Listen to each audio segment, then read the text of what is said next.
So let's talk about justice. Justice, to me, another word for that would be fairness or rightness. And when you think of the word injustice, that kind of makes you think, okay, we want to correct the injustice. So it's making things right. One example that we use at Disher, and there's other ways that we bring justice into the workplace, but we have a make it right policy. And we put this in place our second year in business, and it was from my experience I had at a restaurant. And I had a steak that was brought to me. It wasn't cooked the way that I had asked for it.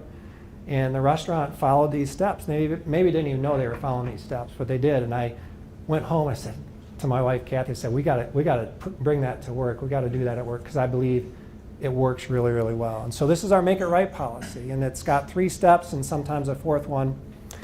And so we're all human. We're going to make mistakes. We make mistakes at work. We cause grief for our customers sometimes.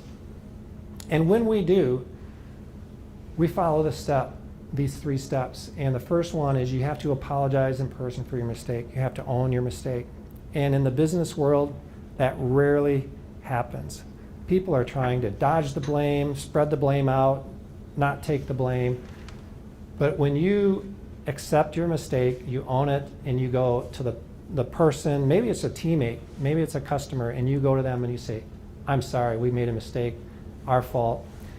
We had a situation with a customer, and they knew we had made a mistake. We knew we had made the mistake, but we haven't talked about it yet. And we went in, and I could just tell their body language. They were ready with guns blazing to just lay it on us. And I started the meeting off with, said, we made a mistake. We're sorry. We know it caused you guys some grief.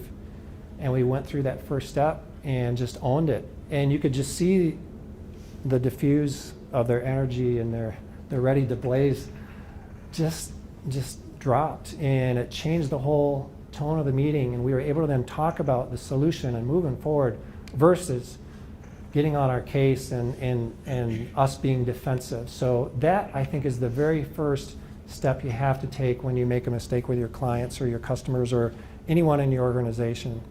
Next is you fix the mistake at no extra charge. I'm amazed sometimes when I'm the customer and a supplier has made a mistake, or just maybe somebody in the community, mechanic or whatever, that they want to charge you to fix the mistake. Don't do that. That's not good. Fix the mistake at no extra charge, and then offer up a reason to stay engaged with us. Maybe it's a discount on the next bill or something. And then some customers want to know, hey, if I'm going to stay engaged with you, I want to know what you're going to do to prevent that mistake again, and that's an important thing. We did this once with a customer, and the good thing is we don't do this a lot. If you're doing this a lot, you've got other problems. We did this once with a customer, and we went through this, and she said, that's why I work with you guys. If that's how you handle mistakes, then I can entrust in you everything else that I want to give you. So it's powerful, it's a biblical principle, and I believe it's rare in the business world that people own their own mistakes.